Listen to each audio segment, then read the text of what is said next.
Hello and welcome to the Existential Intentionality Podcast. I'm your host, Brian C. Taylor.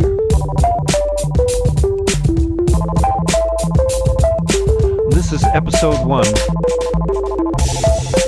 Change is coming at you in waves.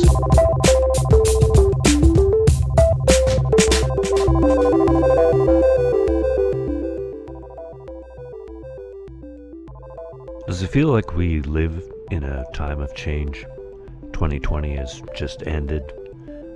Maybe you look out into your city streets and you do or don't see change. Maybe you do or don't have feelings about that change. Maybe you like change, maybe you hate change. I do think it's inevitable that everyone has an attitude towards change. I also think change never stops. Change is the one thing that remains the same. It's inevitable, unavoidable, the very product of existence. But that doesn't change the fact that you may love or hate or find yourself having no particular feelings about change.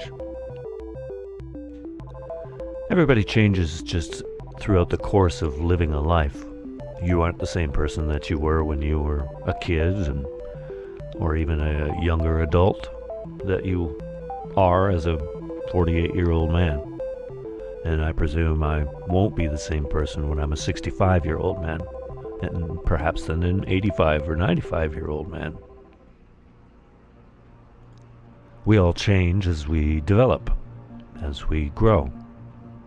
It's actually in the endeavor of change that our lives are lived. And like individuals, societies develop and change as they grow. And they also need work, and that work needs to be done by the members of the society. The work of you changing yourself within a society can only be done by you. Now, some of you might say, I don't want to change. I have no interest in change. Or maybe even be angry at the thought of being asked or mandated to change. If this is true of you, I urge you to keep listening. Change never stops. It's a natural progression of things. It's almost like the measurement of time. Everything changes. Societies and personalities, emotions, politics, morality, understanding, technology. What we need to talk about today, though, is attitudes toward change. The world is going to keep changing, and you can change within it, or you cannot. One of these ways is going to be easier than the other. Some people are resistant to the idea of change, regardless of what it is. If you've decided without yet knowing the new idea that you aren't going to even entertain the possibility that the idea could be favorable, you are failing to develop resilience. Those of us who can't see the opportunity cannot take advantage of it. Sometimes change is a requirement. If the change is evolutionary, it's change or die. A question of an ethical change or a moral change or a political change is of a lesser importance to survival, but it is no less important a consideration. This is why ideas and imagination is not exempt from this rule. The difference is with an idea, we have an option for an instant shift, an instant change of mind. Whereas with evolution, we require force from the environment or time.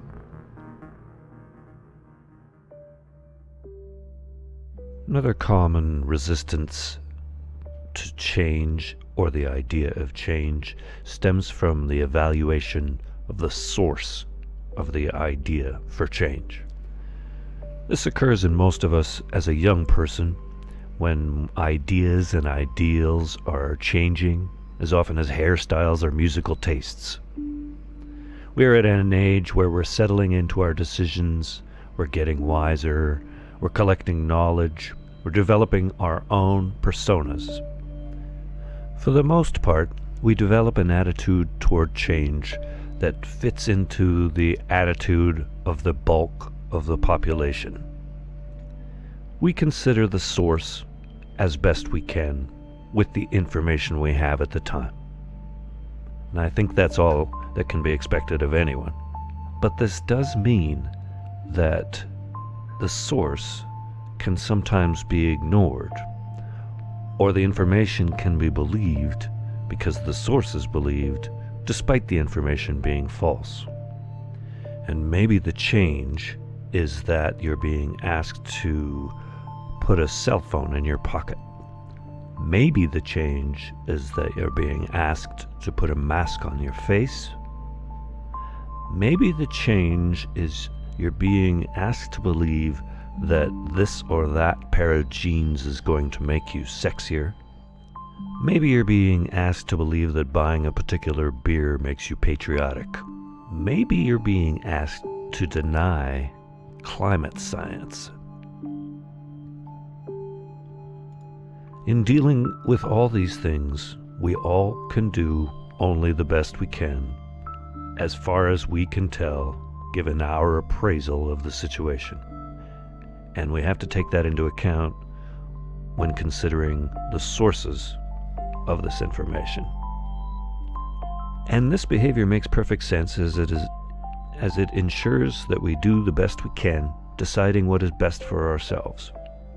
The choices we make between accepting or denying new ideas define what we are today and what we can become tomorrow. Any bias we have creates resistance, which in turn impedes performance. The open mind can approve of resistance if it is deemed necessary, but only if it hasn't already denied the option in the first place. Dealing with change resides in the imagination and creativity as much as it does in logic, and more than it does in knowledge. Einstein said that imagination was more important than knowledge. And I also believe that the flip side of that statement is true. Denying imagination is more damaging than denying knowledge. And I think a resistance to change is a denial of imagination. To be anti-change or to rely upon the status quo is to be anti-progress. It is in fact to be working against nature. And when societies, just like people, deny the past, they are destined to repeat it. When they deny the future, they deny any chance to help shape it by failing to recognize possibility. It might be that you're not resistant to change, and in fact you are a progressive, pragmatic person with a dynamic and flexible personality, striving to charge into the future with a spirit of generativity. And if you are, we thank you. It's in the spirit of generativity that success resides, at least in terms of our near future. Generativity is an idea that comes to us from psychosocial theory. It's a concern for the future, a wish for them to succeed and do well.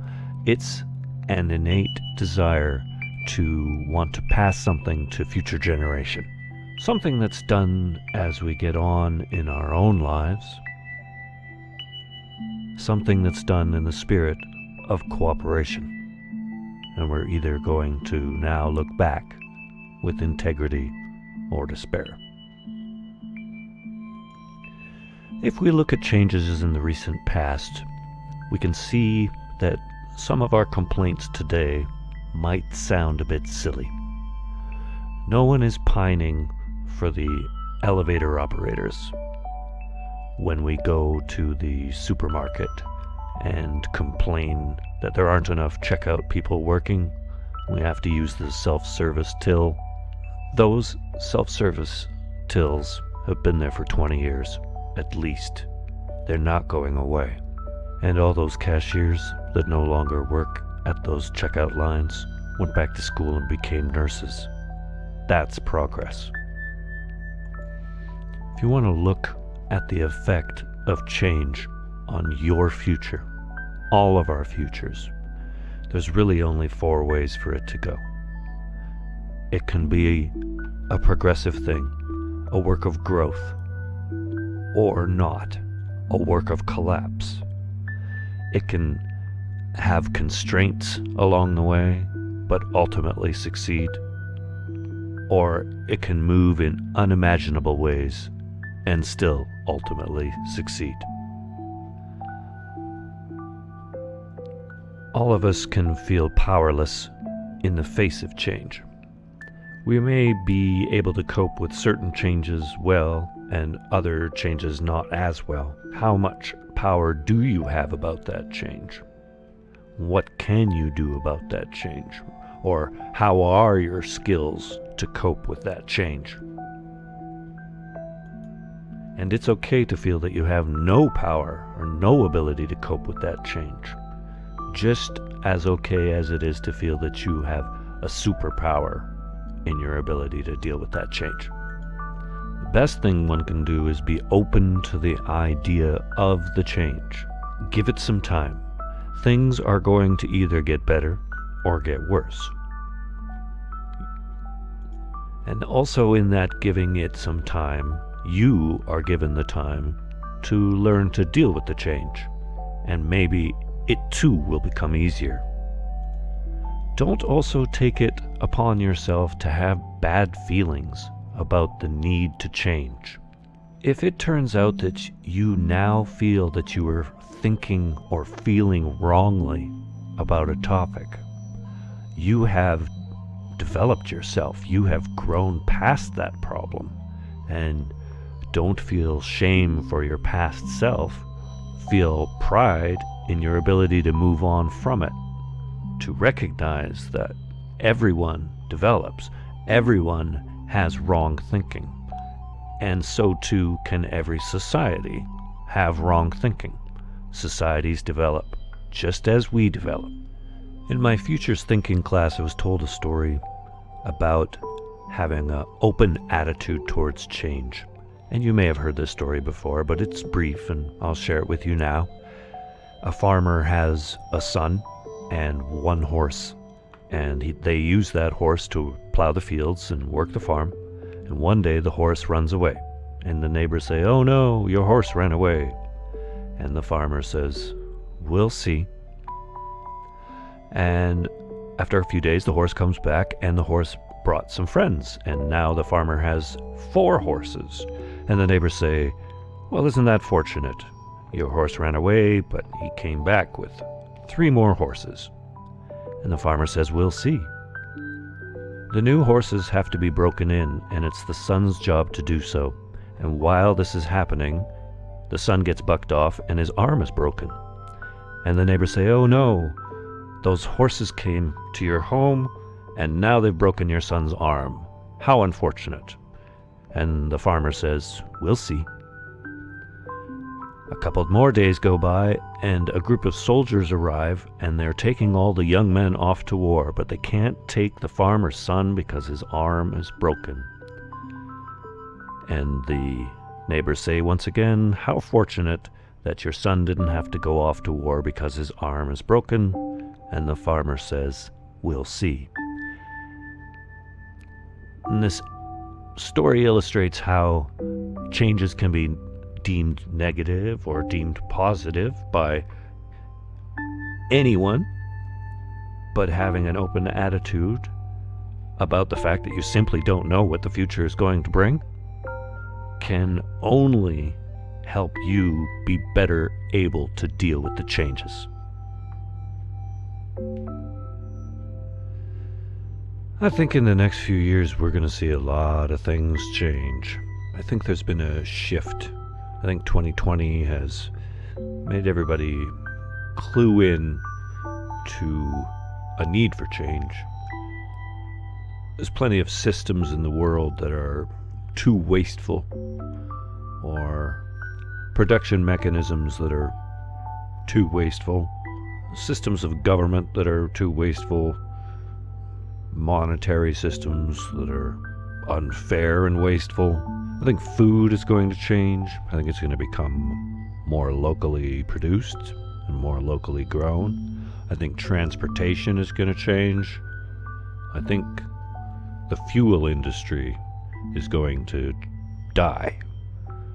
I think energy is going to come from different places than it has traditionally. I think our ideas about space and traveling in space are going to change. I think coming changes in technology are going to lead to, if not an artificial intelligence being possible, perhaps a immortality of sorts being possible. I think economically things will change in terms of there being a global currency. In Canada and other countries, a universal income has started to be talked about. I think in terms of technology as well, automation is going to become more widespread. I think there will be a reduction in human labor. With that freed up labor force, we can have more free time, more imagination, more creativity, more cooperation, which will lead to less competition.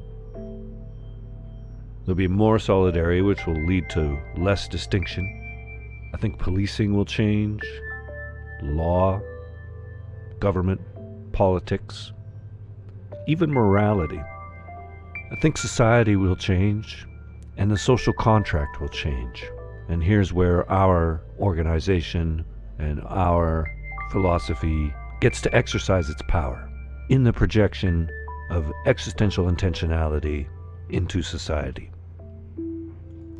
All of us being connected on the internet or by our cell phones, all of us having the ability to share reality in real time anywhere in the world, has created an amalgam intellect. The social contract, which has been presented to us through hyperreality since its invention, has become, at least in part, able to be authored by the amalgam intellect, by yourself and myself. What this means is we have a power that has never been afforded the public before. We can be the change we want to be, even in terms of the social contract, even in black and white terms, in the things that we're going to agree to and the things we're not going to agree to. I'd like to leave you now with a song I wrote in probably 2002. It's about change. It's called Change. I'd like to thank Kevin MacLeod of filmmusic.io for providing the soundtrack for this podcast. We will be back in episode 2, where we're going to talk about language. Thank you for listening. Until next time. Change, it's coming at you in ways. I know you want and bet to be yourself. I know it's hard to explain. Change, it's been a curse on your brain. I know you wanna let the pressure off. I see you suffer some strain. You see it coming in the blink of an eye. You may not notice that it passes you by. So you hold on, says you always will.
to explain.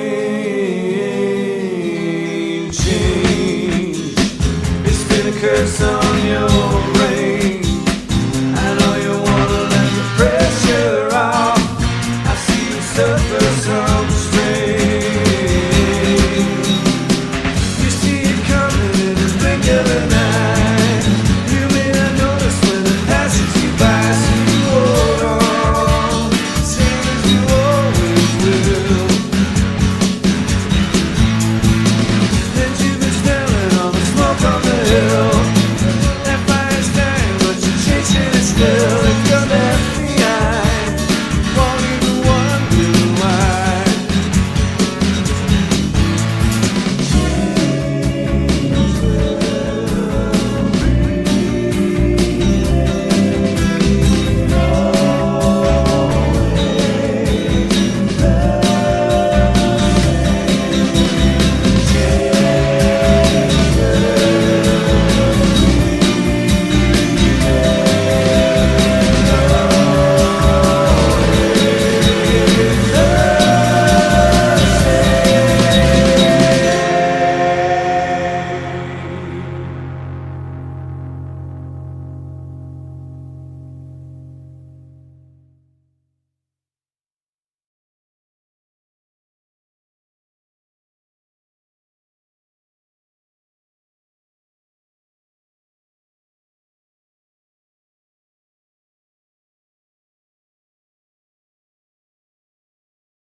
Hello and welcome to the Existential Intentionality Podcast.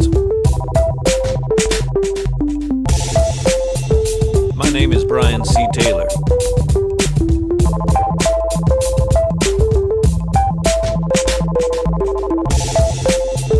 And this is episode 2.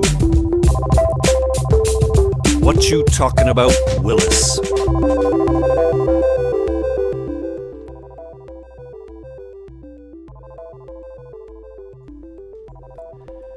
I needed to study language to write my first book, Anti-Social Engineering, the Hyper-Manipulated Self. Language is important to the discovery of the self, as without it, the self might be impossible.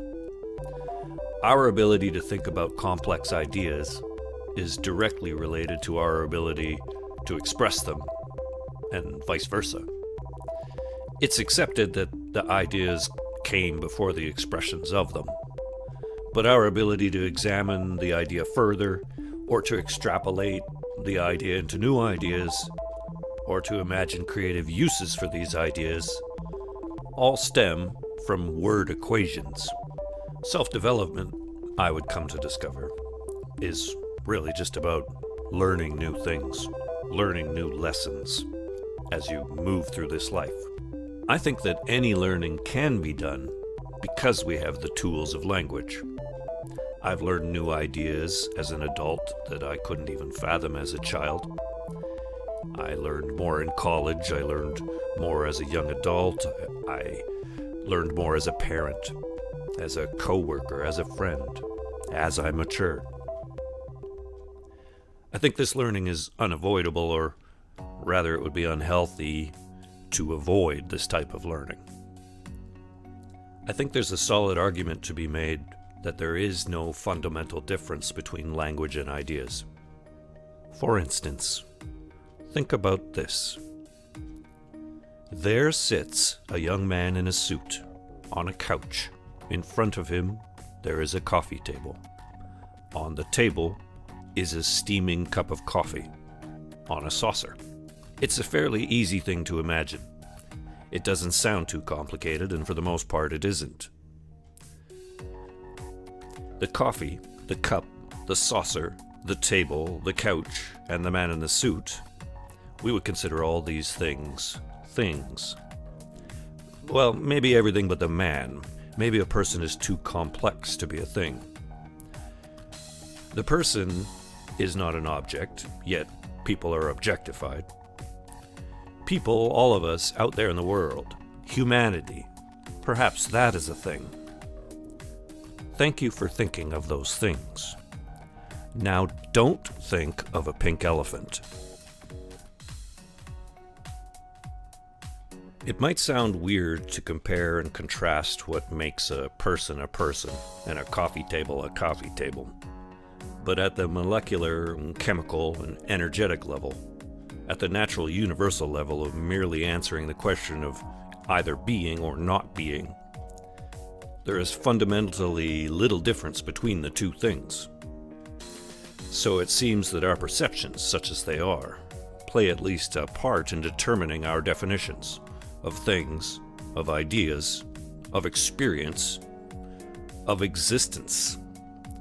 And this is because of language. In this way, everything is up to our determinations. Language is both arbitrary and necessary. It's also tricky, because I asked you to think of those things, and then I told you to not think of the pink elephant, and yet I'm sure both of those things were equally thought of, equally considered in your mind. But what is language? Language is a system of representation for thought. That representation requires a marker to be communicated. Thus, if you want to communicate the idea, if you want to even just think about the idea, you need some kind of marker to categorize what it is that you're thinking about. This is the necessity of language. The problem with language is expressed in its arbitrary nature. Shakespeare asks, "What's in a name? That which we call a rose by any other name would smell as sweet." If there is no fundamental difference between an idea and its language, then ideas too could be arbitrary. An argument could be made that ideas must be arbitrary. And then there is no plan, and there is no system. And if that's true, knowledge might be undefinable.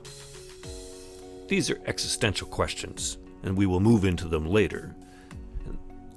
This is the reason that we need to lay this language foundation now. Words are fine. Sentences get messy. If you can't understand the words I say, you can't understand the ideas. Nor could you create them. Language is like life. We've agreed to give these mysteries names, but there's no agreement as to what these names mean. We make them up, like we make up our lives. And it's this creation and then misunderstanding and misrepresentation that creates the fact that language is easily ruined by its nature. Understanding the structure of a simple sentence is quite like understanding the process of a simple thought. In a simple sentence, you have a subject and a predicate. Dan walks his dog. But if you think of it in just terms of what the function of the sentence is and what the function of the parts of the sentence are, you end up with an idea of a man walking his dog. Logic provides us the opportunity to express word equations in such a way that things like truth can be measured. And of course, we have to plumb the philosophical depths of the definitions of everything, including what it means for something to be true. But in terms of language, you already are a philosopher. We don't have any choice but to do these word equations in our mind every day about everything. This is why it's important to have a look at this. We aren't even mentioning about the ability to have our thoughts manipulated by language. We're not even talking about the social contract yet. We're simply trying to lay some fundamentals about the relationship between thought or ideas and language. Biologically, thought is the process of neurons. Neuron activity occurs all over the brain. Maybe you didn't realize that you have neurons in your digestive tract. Maybe you didn't know that heartache you feel is real. The activity of the neurons in your body are related to language and are related to association. You knew that you loved your mother before you could express the idea that you loved your mother, before you even understood what love was. But then once you came to understand the language of love, you attached that language to that love. This is assignee's prerogative. You are assigning certain associations inside your brain to other associations, creating paradigms which will become the building blocks of your personality. And without language, you would be cognitively imprisoned in the present experience. You would only be able to sense. You wouldn't be able to correlate, associate, express, or create. Philosophers understand that the arbitrary nature of language makes a game of it. The game is a test or a challenge, a puzzle to be solved, a goal to be achieved. And our goal in the game of language is to understand. We are conscious beings. We have an intentionality. We come from a certain place. We have a paradigm of thought about this or that subject, or this or that idea. Part of what we think about our lives and our experience comes from ourselves. We have decided these things. Other parts come from society, come from the world. Each of us can only experience our lives, ourselves, and everyone's individual experience is going to be different. If my wife and I go to the same movie, neither of us is experiencing the same movie. That's impossible. And both of us can only experience the movie from within our own consciousness, and therefore within our own intentionality, and therefore with our own meaning. What is meaning is answered by John Searle. He says these two questions are the same. What is meaning, and how does language relate to reality? Meaning is how language relates to reality. Which really means it's about how our ideas relate to reality. They are our perceptions. They are our memories. They are our paradigm.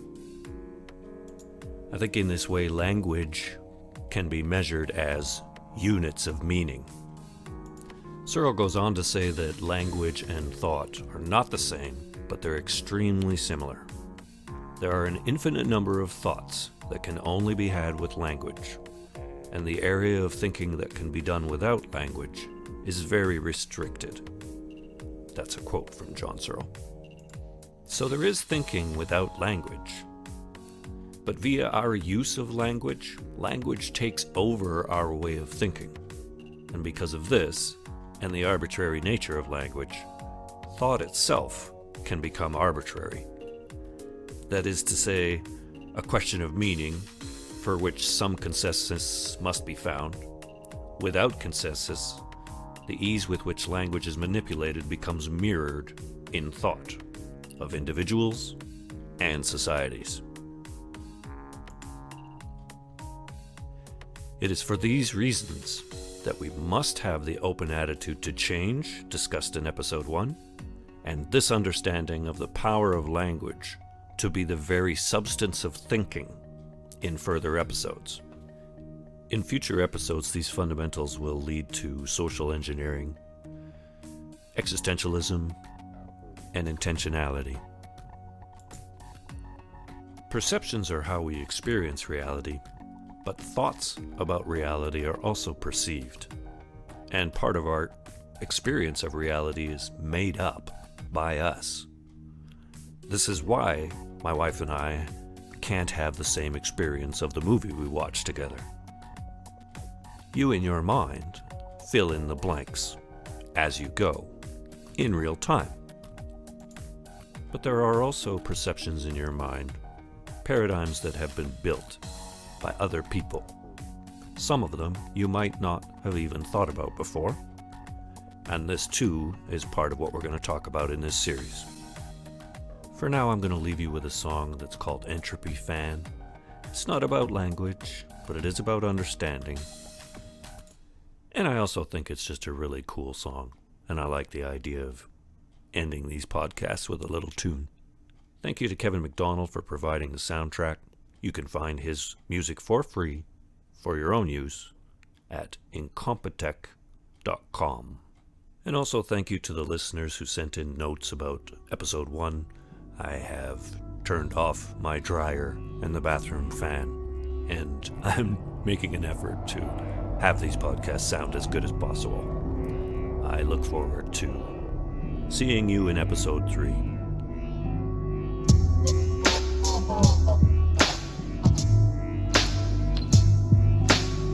I'm an entropy fan. I'm an entropy fan. In nature, all systems are breaking down. Perhaps I can make some small contribution in this area myself. I'm an entropy fan.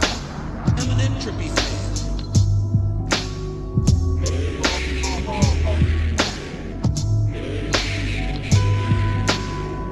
Just came to let you know we don't wanna upset your soul. We're forced to take you on through ride. This road is always changing. There's no final rearranging. Maybe heading for a great beyond. I can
Hello and welcome to the Existential Intentionality Podcast. My name is Brian C. Taylor.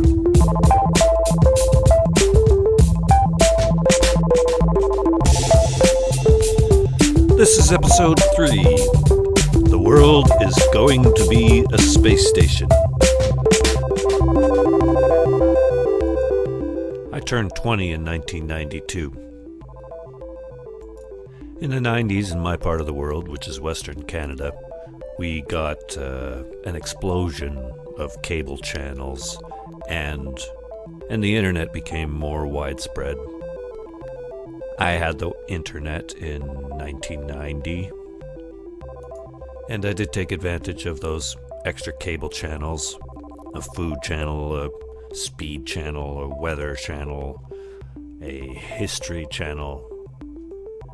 Being a musician in my youth, and also a writer, aspiring to be a writer, I figured that I was going to have to write about what I knew, and what I knew seemed to be only what I had experienced up to that point, up to being a 20-year-old young man. And perhaps being part of Generation X, I do feel that we were plunked down in front of the glowing box and said, here's everything you need to know. I'm not saying that television raised me, but I am saying that it was certainly there from the very beginning. This is a song that I wrote when I was a teenager in the 80s, about television, about programming.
Well, it's a little juvenile, I guess, but I did mention that I wrote it when I was in high school.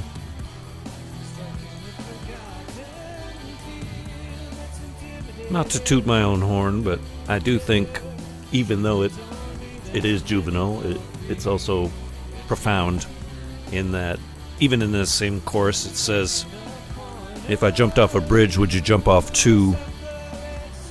And if I disappeared, what would happen to you?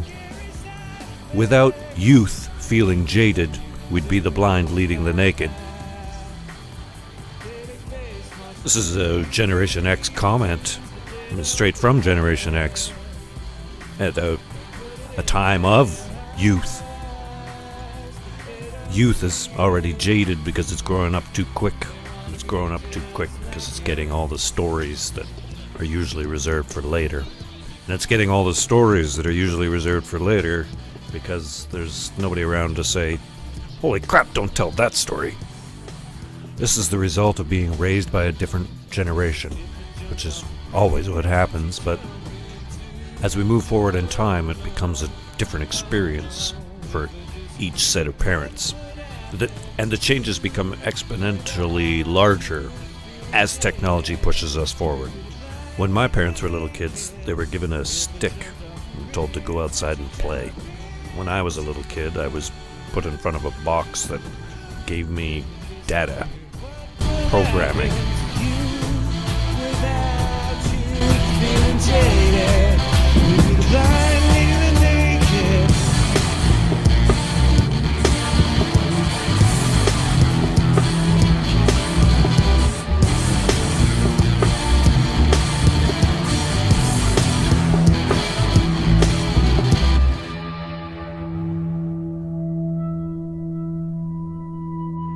We've mentioned in the past episodes about change and language being the same as idea, they in fact being inseparable.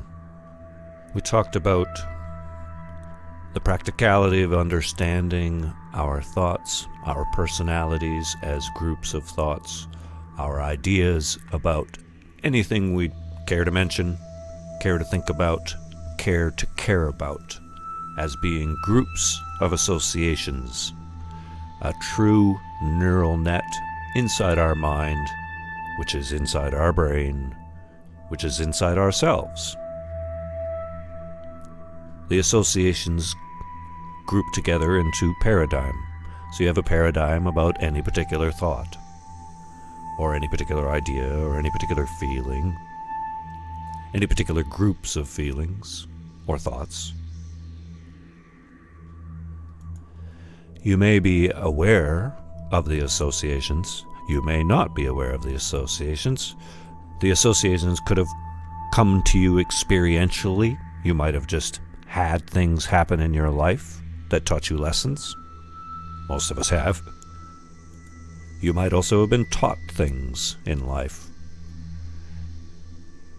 You might also have just come to believe things to be true, despite having no experience with them. These would be social norms, things that were socially engineered. Social engineering isn't a bad thing, it's just something that happens. When your mother teaches you not to touch the stove because it's hot, she is socially engineering you. If you reach out and touch that stove, you are experiencing the social programming. If you do not, you have not. But you're still well within your rights to understand that touching the stove could cause a burn.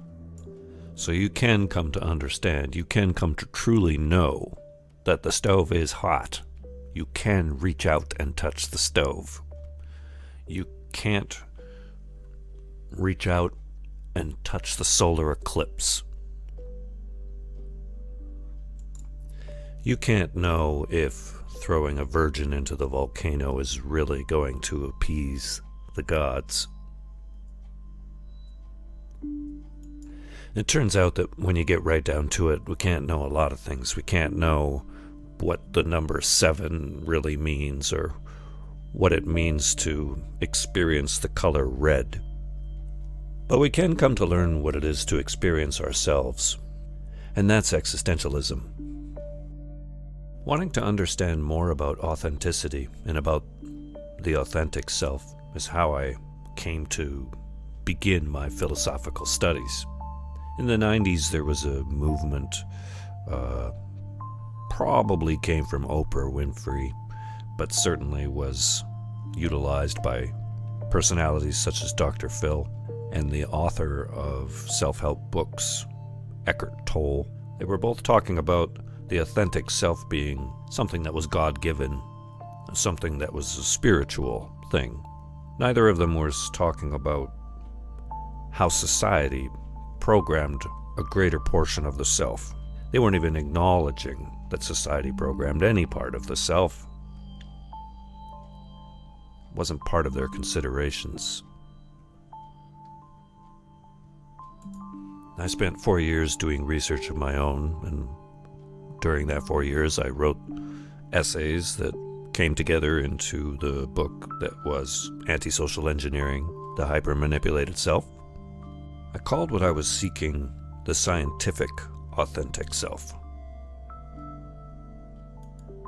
I wanted a form of measurement of the possibility of what a person could be, or of what a person could be made. And so I began studying philosophy, but also sociology, neurobiology, psychology, and social psychology. And I don't think we need to break down the measurement of thought beyond the terms association and paradigm in order to gain a fairly deep understanding of the parts of the self. And I developed what I call the philosophy generator, which measures the constituents of paradigm and where those paradigm constituents are sourced, either experientially or socially. The philosophy generator then goes on to further look at the virtue of following such an association or accepting such an association to be true. And it gets then into Aristotle's notions of eudaimonia and anhedonia, which in a very basic sense is a well-beingness and a social death.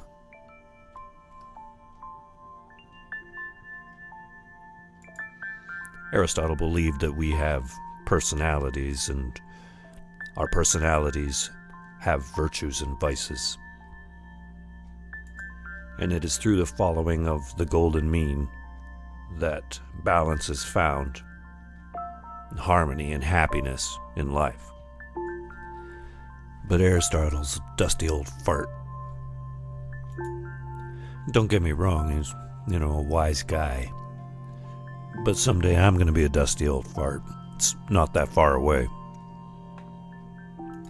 And all of us, be us philosophers or not, can only be a product of our times. Aristotle didn't think much of non-Greek, non-men. He didn't think they had too many rights. It's also very likely that in 3,000 years, if I should be so lucky as to have any of the words I've ever spoken or written to be remembered, I would consider that lucky, by the way. I think that's a writer's goal. Posterity. If I was to have anything remembered, it's very likely that it would be looked back upon as being silly, or immature, or underdeveloped, perhaps in the same way that I look back upon Aristotle as being these things. Still, I think it doesn't mean that we shouldn't try. We have to make the effort. It's in the effort that our lives are lived. And I think, too, this is something that's expressed even in the lyrics of that song I wrote as a teenage boy.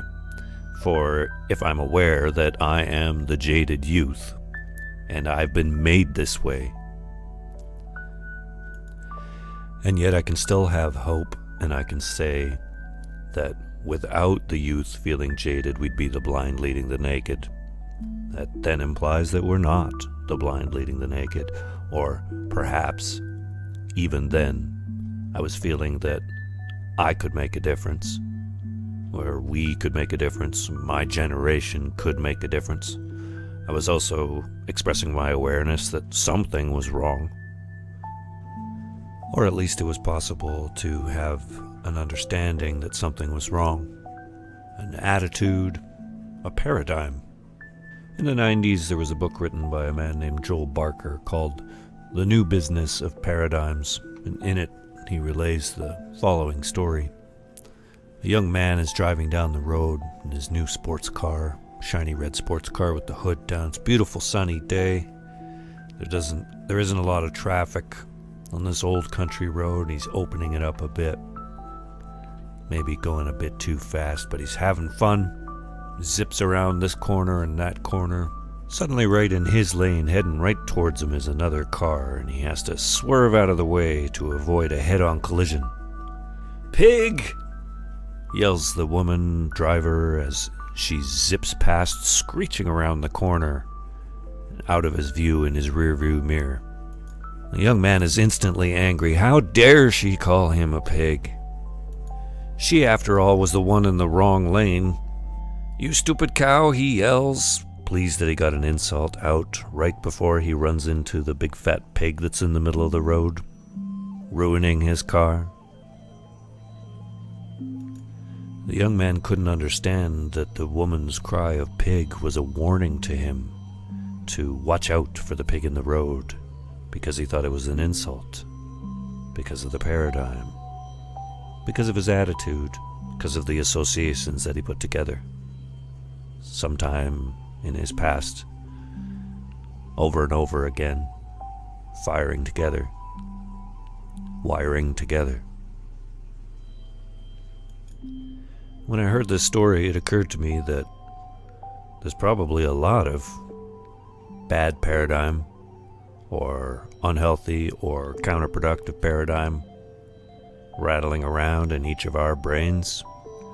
And it certainly was true in the 90s, and I think even to this day, that Dr. Phil and Eckhart Tolle are not talking about the programming done by society that's rattling around in our paradigm.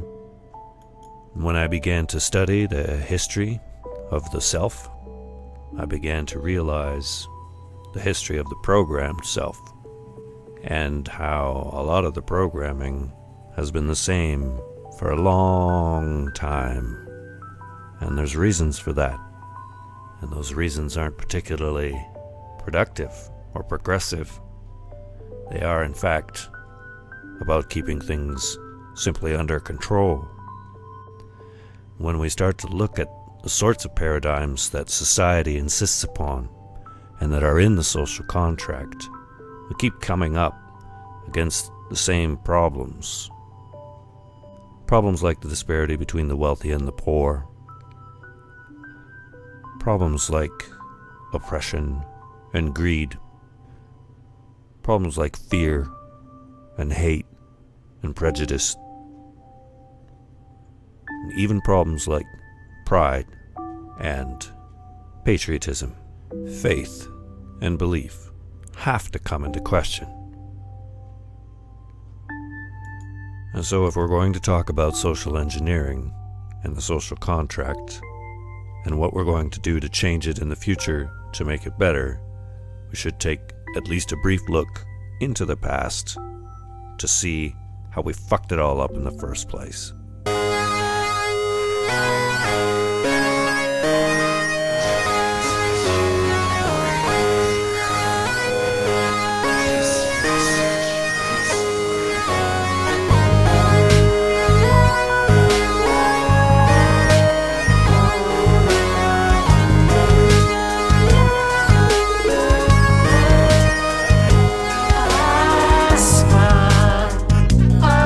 Blue ski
So we have this engineering being done in our homes, by our families, by our mothers, so that we don't burn ourselves on the stove.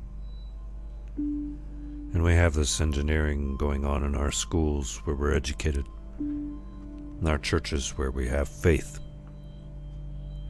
in the hallways of government where our lives are legislated, and in our societies where the rules of day-to-day life, day-to-day being, day-to-day doing are all defined in what we call the social contract.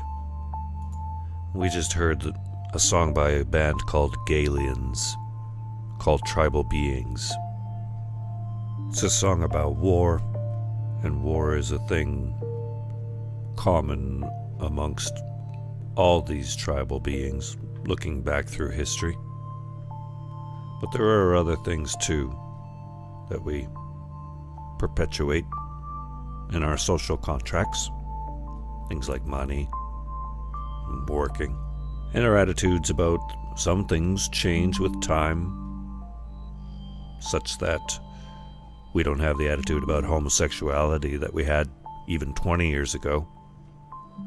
We don't have the same attitude we had 20 years ago about mental illness. And I don't think anyone would have much difficulty arguing that both those things are good things, virtuous things, things that Aristotle would consider eudaimonic, or coming from a place of good spirit. In the 4 years I spent studying the self so that I could write my book, I kept bumping into the same scenario over and over again, that of the self being told what the self was by the powers that be, almost as if it was what the self was allowed to be. And what the self was allowed to be changed depending on how much freedom of information there seemed to be for the public. So there wasn't a great deal of self to be expressed in the time of the ancient Egyptians building the pyramids. There was a little more to be expressed in the time of the Roman and Greek phases of what we studied in social studies class. It wasn't until the printing press in the 1400s and the subsequent printing of books, sharing of information, the idea of education and libraries began giving more and more voice to the people. The self and what it meant to have self changed and became stronger, more pronounced, more individualistic. Some things don't change. We continue to love our families. We continue to need food and shelter and water and air to breathe. We continue to love those whom we love, and we continue to fear that which we fear. And I don't think it would come to a surprise to anyone listening that in terms of controlling the populace, it's fair to say that we traded our sword in for a pen. I also think trading that sword in for a pen was a good idea, a good plan, a step forward, step in the right direction. But all we really did with the pen was write a bunch of rules about how if you didn't follow the rules, we were going to pull out the sword. And then we just continued to pull out the sword whenever we needed to. But with the invention of the printing press and the Industrial Revolution and the modernization of society by way of technology, more and more of the social contract could be not only pushed back against, but could be actually created or written by the populace.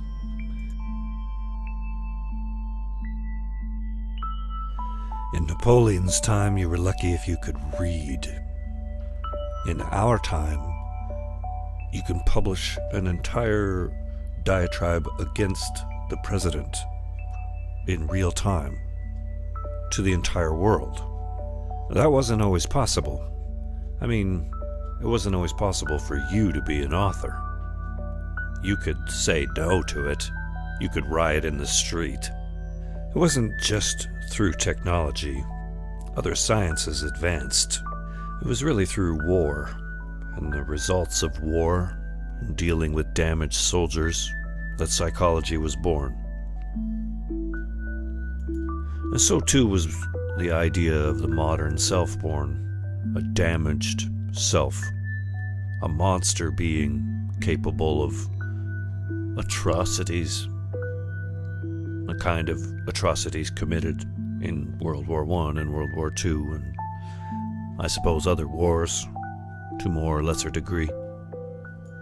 It was psychology that moved the domain of control from being in a place of first philosophy and religion, and then moving into economy and politics, and then finally via technology, moving into what became known as the spectacle.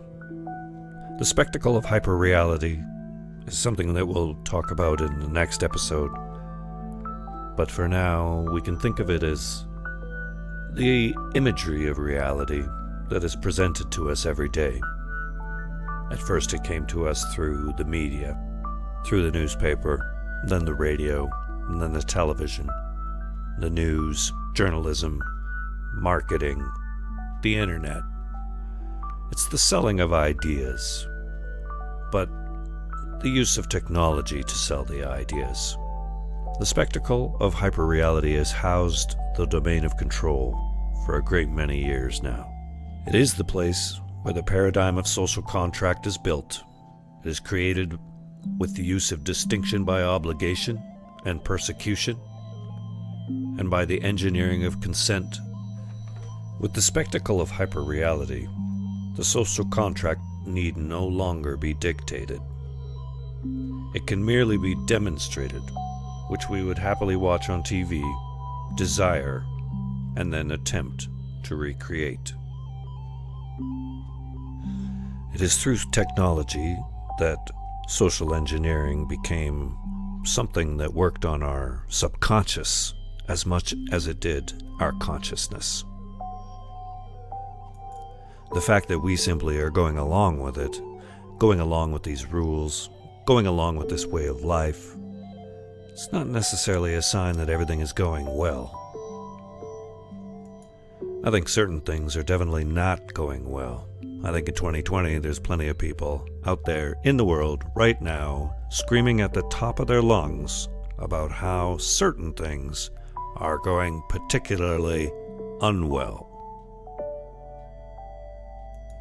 What we're going to start talking about in the next episode, the kinds of changes we're going to need to make to the systems that are making us unwell.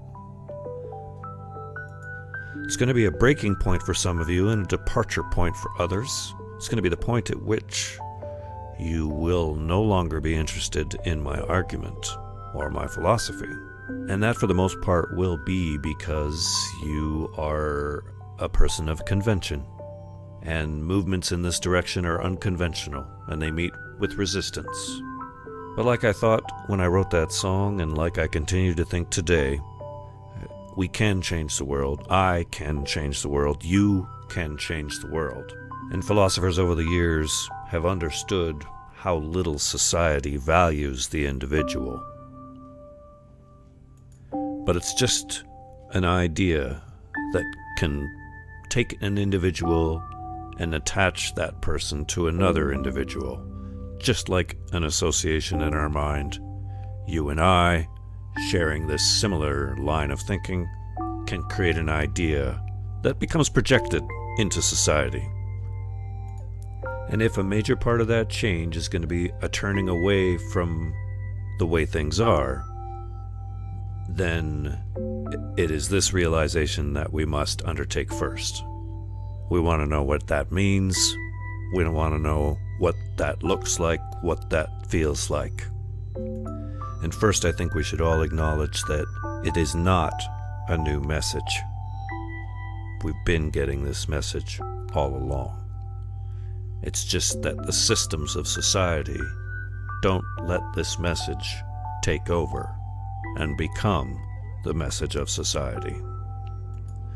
The reason society doesn't let that happen is because the message itself is one that is not profitable, and the vested interests of power and wealth are the least likely systems to want to accept any new idea, or even any old idea if that idea is not profitable.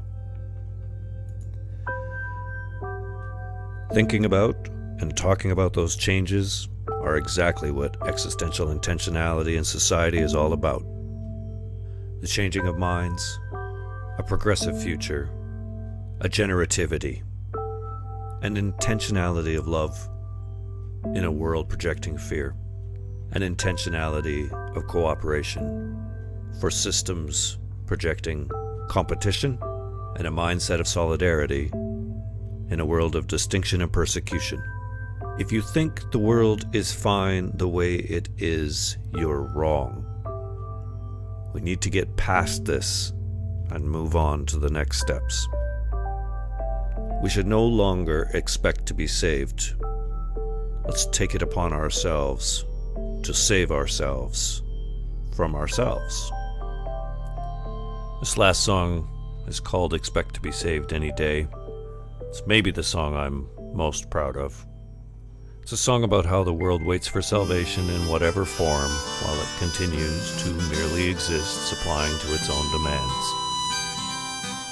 I'll be back next week to break open your heads and feast on the goo inside.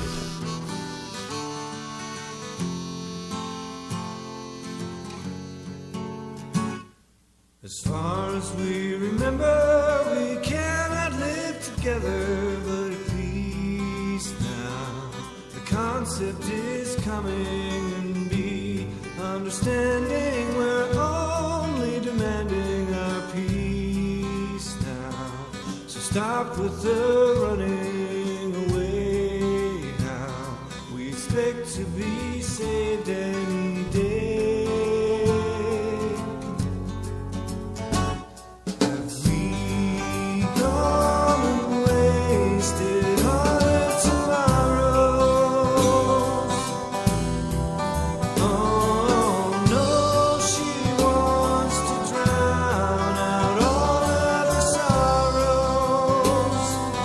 Sure.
takes forever, maybe now, maybe never, if we find out. Wonder what it is that we'll find out. Wonder how it is we're gonna pay if we expect to be saved any day. So near the ending, we are lost in the beginning, but please now, life is evolving, no, it takes forever, maybe now, maybe never, if we find out. Wonder what it is that we'll find out. Wonder how it is we're gonna pay if we expect to be saved any day.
Hello and welcome to the Existential Intentionality Podcast.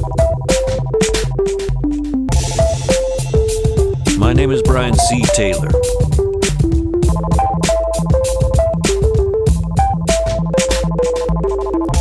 And this is episode 4, The Amalgam, Intellect, and the Spectacle of Hyperreality.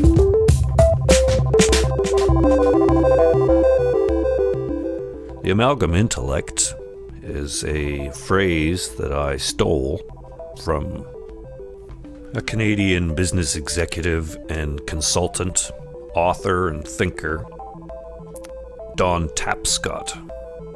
He was referring to the amalgam intellect as the combined connectivity of the world these days. The spectacle of hyperreality is not a phrase I stole. It is attributed to a combination of philosophers, Jean Baudrillard and Guy Debord. Guy Debord wrote the Society of the Spectacle in 1961. And Jean Baudrillard wrote Simulacrum and Simulation in 1981. And then a follow-up to that book, Fatal Strategies, in 1983. Both of these books are about society building, and the nature of the technological advancement of man and how that plays into society.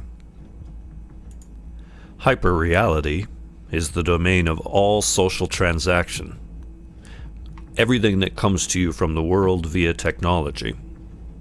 In the past, that technology could have just been a newspaper or a book, because the printing press is a technology that delivered information. It's true, though, that electricity and modern communication devices, satellites, computers, are the technology that push reality truly into the hyper. Hyperreality, the word, the concept, comes to us from Jean Baudrillard, and is the philosophy that led to the Matrix movies. I'm going to read a short passage from Fatal Strategies that I think really helps illustrate the title of the book. What are Fatal Strategies? It comes from the last chapter of the book, which has a rather foreboding title of For a Principle of Evil. These fatal strategies, do they exist? I don't even feel that I've described them, or even come close. Not that the hypothesis is anything but a dream. So great is the sway of the real over the imagination. Where do you get what you say about the object? Objectivity is the opposite of fatality. The object is real, and the real is subject to law, period. And so, faced with the delirious world, there is only the ultimatum of realism. This means that if you want to get away from the madness of the world, you have to sacrifice all of its charm as well. The world, in augmenting its delirium, has only raised the ante on sacrifice. Blackmailed by the real, today, illusion no longer counts. In order to survive, we need to approach ever closer to the nullity of the real. There is, perhaps, but one fatal strategy, and only one: theory. These strategies are these experiments, such that societies, or the differences that we find in our societies, are usually expressed in the term experiment. We have the American experiment, and we have the Chinese experiment, for instance. The strategies are society engineering, social engineering, but specifically aiming for the end of the correct society, whatever that might mean. They're experiments because they're theory, and they are fatal if they cease to be real. We, too, are social engineers, even in our simpler tasks of teaching our children not to touch the hot stove. But in 2021, we have pocket computers broadcasting high-definition video with stereo sound, live, simultaneous to everyone in the world. We can be authors of the social contract, today more so than ever before. And we can project that authorship out into the spectacle. The spectacle is the content of hyperreality.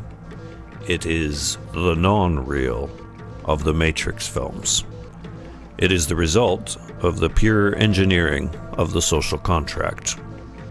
Where once there were so many fewer authors of the social contract, now anyone can be an author. Being an author of the social contract is almost a public concern. This is both the promise and the peril of the Amalgam Intellect. We are beginning to understand the control we have to create our own reality. The domain of control moved from the king and the kingdom to the public and the people, from the sword to the pen to the binary zeros and ones that aren't really there. The domain of control has housed the spectacle from its inception. From the beginning, when society became a target at which the public should aim. But nobody called it the spectacle or referred to it as hyperreality until the 1960s, when Guy Debord wrote The Society of the Spectacle in 1967. I'm going to read a paragraph from Guy Debord's Society of the Spectacle. The spectacle cannot be set in abstract opposition to concrete social activity, for the dichotomy between reality and image will survive on either side of any such distinction. Thus, the spectacle, though it turns reality on its head, is itself a product of real activity. Likewise, lived reality suffers the material assaults of the spectacle's mechanisms of contemplation, incorporating the spectacular order and lending that order positive support. Each side, therefore, has its share of objective reality, and every concept, as it takes its place on one side or the other, has no foundation apart from its transformation into the opposite reality, erupting within the spectacle, and the spectacle is real. This reciprocal alienation is the essence and underpinning of society as it exists. Reciprocal alienation. Debord wrote these words in the 60s. I mean, he had journalism, he had the beginning of the Vietnam War, he had the beginning of the counterculture movement, he had multiple reasons to be disillusioned, but he didn't have the internet. However, he did say in 1988 of the Society of the Spectacle, in all that has happened in the last 20 years, the most important change lies in the very continuity of the spectacle. Quite simply, the spectacle's domination has succeeded in raising a whole generation molded to its laws. The extraordinary new conditions in which this entire generation has lived constitute a comprehensive summary of all that, henceforth, the spectacle will forbid, and also all that it will permit. He's talking about me. He's talking about the glowing box generation, Generation X.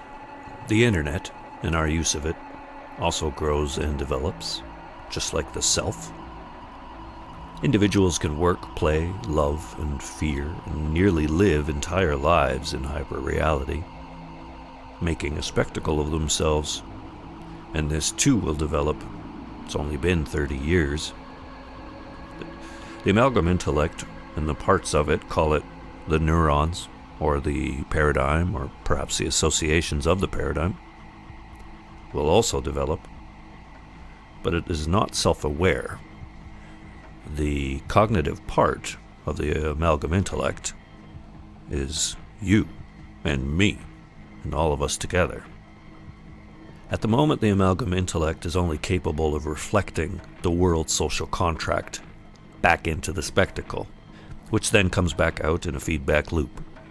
The fact that hyperreality projects the content of the Amalgam Intellect and that content is the social contract proves two things. The Amalgam Intellect is real, and when the content changes, it will be because we have changed it. And we need to be aware of our role as possible authors of a new social contract in order for it to be created cognitively. And even if we want it to become anything other than a mirror, if we are not fully developed in ourselves, then we aren't going to be able to fully develop the Amalgam Intellect. Thus the inward work of personal development, and then the outward work of the Amalgam Intellect. The creation, the making existential a particular intentionality. If you have a smartphone, if you are online, you are hereby affirmed to be a member of the Amalgam Intellect. Congratulations, and I'm sorry. You are now partly responsible for the continued survival of humankind. The truth is you always were, but maybe you didn't think you had a voice. We all have a voice. We all can be heard together. This realization is fundamental to the 21st century Enlightenment. Societies change and develop. This unknown future society could be the truly democratized byproduct of the Amalgam Intellect, and it could be made as perfect as possible by way of our efforts individually when we live life via this existential intentionality. A major part of this change is going to be a turning away from the way things are. When we become aware of the Amalgam Intellect and our role to play from within it, we need to undertake that responsibility from an intentionality of love and replace the unconscious reflection of fear. Those that feel they don't need to change or feel they can't change won't. At least not at first. When the system changes, because we have changed, late adopters will change too, where they will eventually conform in a reactive transaction. We want to cognitively pioneer a proactive transaction. Because we all get to live roughly the same amount of time, we all develop in the same stages. It's a way of nature, a way of experience and wisdom. Knowing that there is a plan, and then the details of that plan, help you create a better life for yourself. And by our efforts together, we can also build a better world. We could jump ahead as a society just by imagining an answer to the question, what kind of society would we develop if we had to start again, from scratch, knowing what we know now? Then we just create that society. Existential intentionality allows us a framework to have a discussion about that created society, and via that discussion being projected into the spectacle of hyperreality, publish a new social contract that will substantiate the new society. And just like me, and just like you, and just like our whole society, and just like our whole planet, this show is going to develop and change and grow. I'd like to thank Kevin MacLeod for creating my little theme tune. I'm going to be recording some new podcasts, new shows, including one called Why Philosophy?